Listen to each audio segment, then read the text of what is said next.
Salut tout le monde! Dans cette vidéo, je vous montre comment je passe de cette image à celle-ci. Donc vous allez suivre en timelapse tout le processus d'installation que j'ai pu faire, et je vais essayer de vous expliquer étape par étape ce qui s'est passé. Alors premièrement, je définis simplement un cadre pour commencer à limiter mon décor. Donc je range et puis j'aménage un peu mon décor pour qu'il soit un peu plus attrayant. Ensuite, j'ajuste mon cadre à nouveau, et puis je fais un premier test, juste pour voir un peu ce que ça donne avec les lumières déjà présentes. Je règle donc ma caméra sur 4000 Kelvin, parce que la lumière intérieure est un peu plus chaude que la lumière extérieure. Évidemment, je veux garder la fenêtre sur mon cadre, et la lumière du jour, qui va se situer autour de 5600 Kelvin, va du coup devenir un peu bleutée, et c'est ce que je cherche, donc c'est parfait. Je sais que je veux donc garder à l'intérieur une lumière assez chaude autour des 3600 Kelvin.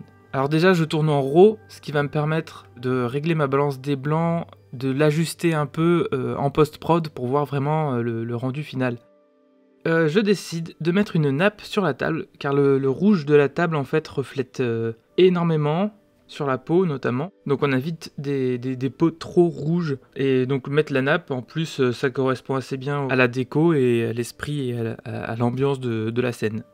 Donc j'éteins les lumières pour avoir un meilleur aperçu de ce qui se passe. D'ailleurs j'aime beaucoup en fait d'avoir uniquement la lumière du jour en contre-jour comme ça, mais c'est pas l'esprit que je voulais donner à cette scène. Je ferai sûrement une autre vidéo où je n'utilise aucune lumière, juste la lumière du jour. Donc là, je choisis d'éclairer ma scène avec une boule chinoise, et alors une ampoule qui éclaire pas énormément, donc je vous en reparlerai plus tard. Donc la boule chinoise qui me permet d'avoir des lumières assez douces sur mon visage, et je cherche un moyen de l'accrocher sans qu'évidemment on la voie à la caméra. Donc c'est pour ça que je sors le système, que je vais essayer de placer là où il ne gênera pas mon cadre. Et j'ajuste à nouveau mon cadre, et aussi pour voir jusqu'où je peux descendre cette lampe.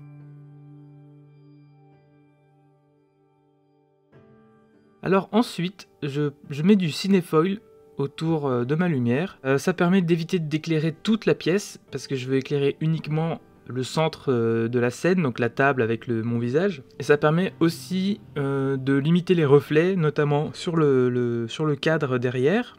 Voilà, donc ça concentre la lumière au milieu de la scène, et ça vient pas arroser toute ma pièce, toute ma scène, donc c'est parfait. Je place ensuite un negative fill pour couper toutes les projections de lumière qui sont indésirables à la gauche du cadre. Et ça permet aussi d'avoir un beau contraste sur le sujet. Donc là j'ai simplement tendu un tissu noir sur un vieux stand que j'avais. Je décide ensuite de placer une lumière en arrière-plan. Donc celle-ci, je sais qu'elle est très très chaude, donc elle va être plus jaune que ma lumière principale, et en fait ça va être pas mal parce que ça va créer du contraste avec la lumière bleutée de l'extérieur, et ça va venir légèrement éclairer en fait le dos de mon sujet, sans pour autant éclairer toute la scène.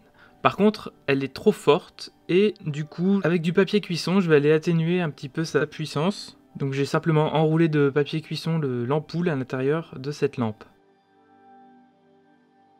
Là, il y a quelque chose d'autre qui m'embête, c'est que la lumière à l'extérieur, elle est trop forte. Il doit être 4 heures, là, on est dans l'après-midi, et du coup, je vais décider d'attendre une bonne demi-heure, voire 1 heure, pour que la lumière extérieure diminue. Et en fait, j'aurais pu régler le problème en mettant une ampoule plus forte sur ma lumière principale. Le problème, c'est déjà que j'en avais pas. Et du coup, la solution que j'ai trouvée, c'est d'attendre que la lumière extérieure soit légèrement plus basse, simplement. Et au final, ça revient au même, c'est juste que c'est moins facile du coup à gérer ça que si j'avais pu avoir une lampe un peu plus forte à la base. Sachant aussi que je veux garder cette lumière extérieure, donc il faut faire gaffe à ce que le soleil ne soit pas couché. Donc en fait, ça va pas me laisser beaucoup de temps pour régler ça, quoi. Donc là, je suis assez content, ça commence à ressembler à ce que j'avais en tête. Je mets des petites bougies pour agrémenter un peu la scène, et ça va aussi m'aider à motiver la lumière qu'il y a sur mon visage. Donc je suis plutôt content de ce que j'ai au cadre, et je décide quand même de rajouter de la fumée. Alors je fais attention à pas en mettre trop, parce que là le but c'est pas d'avoir l'impression que le four prend feu, c'est simplement pour ajouter légèrement de profondeur à ma scène. Et en fait ça me dérange pas sur une scène comme ça, vu qu'en plus il y a les bougies. On peut croire que c'est un peu de fumée due aux bougies, mais ça reste assez faible et ça va surtout amener de la profondeur dans ma scène. Ça me permet aussi de texturer un peu l'atmosphère de la scène. Et là je suis plutôt content. Je vais malgré tout tester avec deux autres focales, donc le 35 mm et un 50 mm. Malheureusement je l'ai fait un peu tard et du coup le soleil s'est trop couché, donc là l'extérieur est vraiment trop sombre et c'est dommage. Au niveau de l'étalonnage, je suis resté assez léger.